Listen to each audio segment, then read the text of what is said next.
A lei já diz que a palavra do delator não serve nem para decretar medidas restritivas. Não pode decretar busca e apreensão, prisão, nada disso com base na palavra do delator. Não dá para receber denúncia com base nisso, muito menos condenar alguém. Agora, imagine um delator que apresenta 11 versões diferentes. Eu queria perguntar para você o seguinte: a capa da Veja diz ele mentiu porque o advogado, o Dr. Celso Vilardi, advogado do ex-presidente Jair Bolsonaro, perguntou para ele se ele tinha algum perfil, se ele conhecia um perfil chamado Gabriela R. É isso. E ele disse que eu acho que é minha mulher que tem um perfil e tal. E ali até então, ele havia dito que ele tinha ligado para uma pessoa, um familiar, e desabafado num momento de grande emoção. E fala, não, eu falei aquilo porque era um desabafo. Agora, eu queria que você comentasse o seguinte, veja o que ele falou, além desse desabafo que vazou para a Veja, veja o que ele falava, ainda não se sabe com quem, nesse perfil Gabriela R. Esse é o Mauro Cid falando, Vitor. Várias vezes eles queriam colocar palavras na minha boca. Isso. E eu pedia para trocar. Não é um desabafo, ele está usando esse aplicativo. Foram 3 dias seguidos.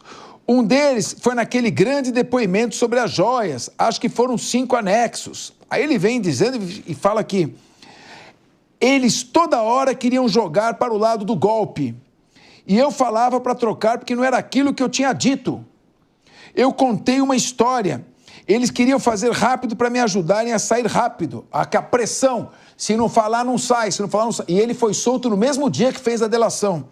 Eu e os outros, desculpem, eu estou traduzindo. O mais foda é sentir que eu estou ferrando todo mundo. Fruto de uma perseguição que eu não tive maldade que iria acontecer. E eu fui bem claro, porque não iria dar golpe nenhum. Eu estava mal, ele queria encontrar uma fraude nas urnas. Bom, como você vê agora a situação do colaborador Mauro Cid enquanto fornecedor de provas, quando ele não só fez um desabafo, como através de um aplicativo disse várias vezes que foi forçado a mentir. E no seu depoimento, ele alega, ele só prestou a colaboração depois de ter o pai proibido de ver o pai, proibido de ver a esposa. Eu queria a sua análise. Boa tarde, Capês, boa tarde, bancada, boa tarde todo mundo que está assistindo agora ao vivo. Eu diria que o Mauro Cid, enquanto delator, nada mais é do que uma grande aberração no sistema jurídico brasileiro, no sistema judiciário brasileiro, na forma como a gente pode compreender uma delação de provas. Nós estamos chegando ao ponto que a gente pode dizer que o que a gente está assistindo hoje, Capês, é uma baixaria. Uma baixaria no sentido de que qual é a capacidade que o Mauro Cid tem de ter o seu poder de fala representar algo que não ocorreu no Brasil, e é claro que não ocorreu no Brasil. Eu afirmo veementemente, o Brasil não teve nenhuma atitude, o governo que estava aqui no Brasil não teve nenhum projeto golpista aqui nesse país.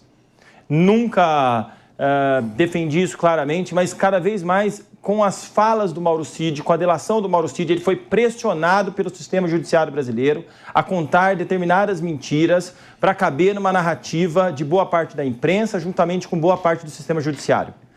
Claramente, alguém que está querendo fugir dessa forma não tem condição alguma de ter a comprovação das suas provas. E não há nenhuma materialidade, não há nenhuma assinatura. O que a gente está vendo é uma tentativa forçada de criar uma trama de narrativa para enfiar a goela abaixo algo que não existiu. E o Mauro Cid é o epicentro disso. Quanto mais as suas contradições acontecem, mais a gente vê que essa delação não tem validade alguma.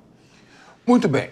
Mônica Rosenberg, há um ditado que diz, César falava para sua esposa, não basta ser honesto, é preciso parecer.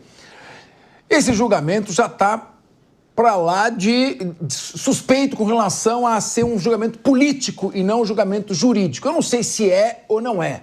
A mim não cabe julgar, eu sou aqui apenas o que fomenta o debate. Com a sua avaliação, não existem fragilidades que podem gerar esse tipo de especulação? Capês, boa tarde você que nos acompanha aí na Jovem Pan.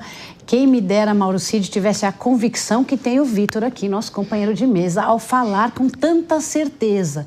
Para mim, Mauro Cid parece aqueles personagens em alguns jogos de videogame que estão ali só para causar confusão e para bagunçar e fazer a fase voltar para o começo. Porque ele, nas suas falas, tanto ele prejudica o caso, né, a história, a narrativa do ex-presidente Bolsonaro, quanto ele também enfraquece o processo, prejudica a polícia. Então, assim, ele está causando e atrapalhando para todos os lados. Até agora eu não entendi o que ele quer. Acho que ele mesmo tem momentos que ele acha que está fazendo justiça e depois ele fala que foi pressionado. Se ele foi pressionado e coagido e realmente cada vez parece mais claro de que houve algum tipo de pressão, por que ele não agiu em relação a isso? Ele não tem advogados? Por que não foi pedir a anulação do seu depoimento? É porque ali há elementos, sim. Lembrando que o depoimento, a delação, né, essa delação premiada serve para desenrolar o novelo da investigação. Ali acabou bagunçando mais novelos ainda, mas essa lã toda desses novelos continua ali. Alguma coisa aconteceu. O exemplo que você trouxe do processo que está eivado, que está manchado, nós podemos usar o mesmo para o caso da Lava Jato. Você que está assistindo sabe que quando teve a Lava Jato, que deveria ter sido um momento de virada no Brasil, de acabar com a corrupção, de mostrar que corrupção não continua impune, por causa de erros no processamento, que não é a palavra, mas na ação judicial, na execução, no desenrolar do processo, por causa de erros que aconteceram, nós fomos obrigados a anular tudo e voltar para trás. E está cheio de corrupto e bandido solto por aí que jamais poderia estar. Então a pergunta que fica é: os crimes de corrupção que a Lava Jato estava investigando aconteceram, não deixaram de acontecer só porque o processo voltou para trás. O Brasil quer saber, independente do que esteja acontecendo de errado nesse processo, e claramente está acontecendo, se houve alguma coisa de errado, o Brasil quer entender e a verdade precisa saltar. O que realmente aconteceu, o que passava pela cabeça daquele governo e daquelas pessoas todas que não queriam reconhecer o resultado da eleição. Agora, o Paulo Loyola, diz que, segundo a reportagem, diz que enquanto Mauro Cid fornecia à Polícia Federal informações sobre a movimentação antidemocrática, contava a pessoas próximas uma versão completamente diferente do caso. Nessas conversas, ele revelou a terceiros o teor de seus depoimentos à Polícia Federal e bastidores do que se passava durante as audiências. O militar fala em pressões, conta que o delegado responsável pelo inquérito tentava manipular suas declarações e diz que Alexandre de Moraes já teria decidido condenar alguns réus antes mesmo do julgamento. Essas confidências, em tese, podem resultar na anulação do acordo de colaboração e, por consequência, na revisão dos benefícios dados ao tenente-coronel. Será que isso coincide com o momento em que ele vai tentar obter um passaporte? Parece que a família dele já foi até Portugal. Como você faz uma avaliação desse caso? Bem, antes de tudo, eu queria morar nesse país e ter a certeza do colega que apontou aqui com todas as palavras que não houve uma tentativa de golpe no Brasil. Porque o que a gente viu foram ataques às urnas de maneira completamente sem evidência, participação dos militares no processo sem nenhuma evidência de que houve fraude às urnas e ainda assim militares da ativa, alguns deles presos hoje, temos pela primeira vez no Brasil generais de 4 estrelas presos por essa questão, interferindo e atacando o sistema eleitoral, repito, sem evidência.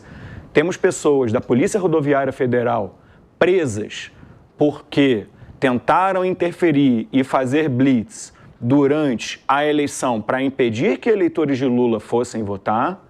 Temos um incentivo e uma inação do Exército à ocupação das frentes de quartel. Temos milhares de pessoas que foram financiadas para depredar e atacar Brasília durante o 8 de janeiro. Temos um planejamento extremamente bem fundamentado e com print, com evidências, com ligação, com gravações, acerca de uma tentativa da morte do presidente da República, do seu vice-presidente e de ministros do STF.